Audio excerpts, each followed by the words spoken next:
तस्लीम अहमद साहब, मैं आपसे जी जी समय दे दीजिए। जी बिल्कुल, तस्लीम अहमद साहब अपनी बात कहें। बिल्कुल, रुकिएगा एक मिनट जी। 1995 में जस्टिस JS वर्मा ने अपने बहुत ही लैंडमार्क डिसीजन में कहा कि Hindutva is not a religion, बहुत क्लियरली कहा। बाद में भागवत जी ने भी ये कहा अपनी एक तकरीर में कि धर्म और रिलीजन एक चीज नहीं है, ये भागवत जी ने भी कहा था।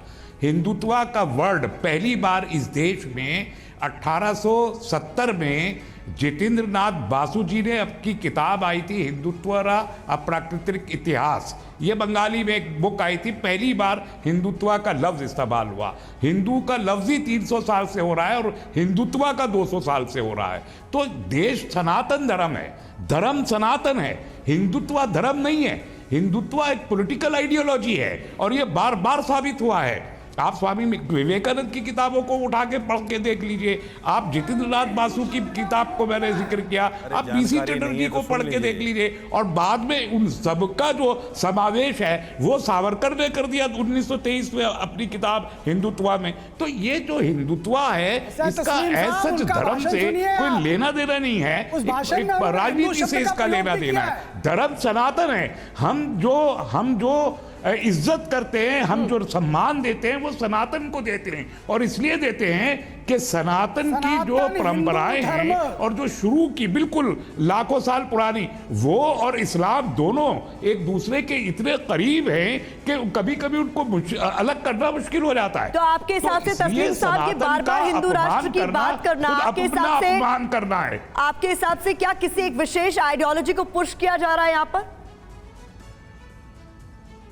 एग्जैक्टली आप ये तो खुल के कहिए कि आप सनातन राष्ट्र लाना चाहते हैं। हिंदू राष्ट्र तो कोई चीज ही नहीं होती है, आज तक व्याख्या नहीं की। मैंने तो खुद पूछा अपने RSS के चीफ है मोहन भागवत जी से कि हिंदू राष्ट्र के मानी क्या है। आप हिंदू राष्ट्र बोले जाते हैं, लेकिन उसकी व्याख्या, उसको डिफाइन आपने कभी नहीं किया कि हिंदू राष्ट्र क्या होगा, कैसे होगा, क्या कॉन्स्टिट्यूशन होगा उसका। भारत का मौजूदा कॉन्स्टिट्यूशन किसी हिंदू राष्ट्र की इजाजत नहीं देता, किसी धार्मिक आइडियोलॉजी की इजाजत नहीं देता। आप एक तरफ कहते हैं कि हिंदुत्व धर्म नहीं है, तो दूसरी तरफ आप कहते हैं कि हिंदू राष्ट्र बनेगा। What is the meaning of that Hindu राष्ट्र? उसको व्याख्या करें, उसकी जो तमाम चीजें हैं उसको डिफाइन करके क्लैरिफाई करें कि होता क्या है। हर आदमी उठ के बोल देता है हिंदू राष्ट्र, पूछो कि क्या होगा हिंदू राष्ट्र, तो बता नहीं पाते, फिर सनातन पे चले जाते।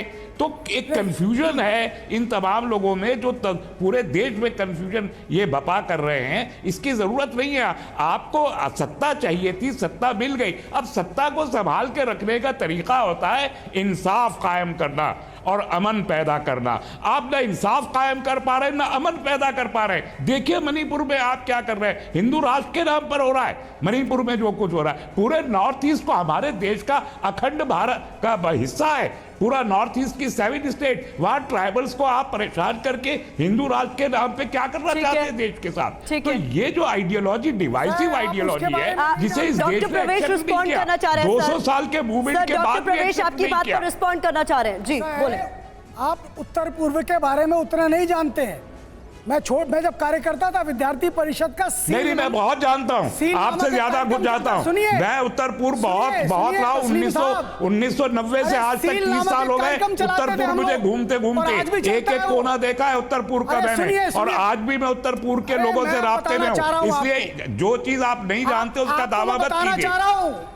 आपको नहीं मालूम है मेरे बारे में कि मैं देश के किन किन हिस्सों में घुमा हूँ। मुझे माफ कीजिएगा स्वामी जी, आप जो हैं वो आप भी घूमे होंगे, लेकिन मैं इस देश के हर एक 741 जिलों में गया हूँ। 1 लाख से ज्यादा गांव मैंने घूमे हैं। इसलिए आप कृपया करके ये मत कहिए कि मैं उत्तर पूर्व के बारे में कुछ नहीं जानता। उत्तर पूर्व के अंदर के जो लोग थे, हम विद्यार्थी परिषद का मैं कार्यकर्ता था उस जमाने में, कॉलेज समय में।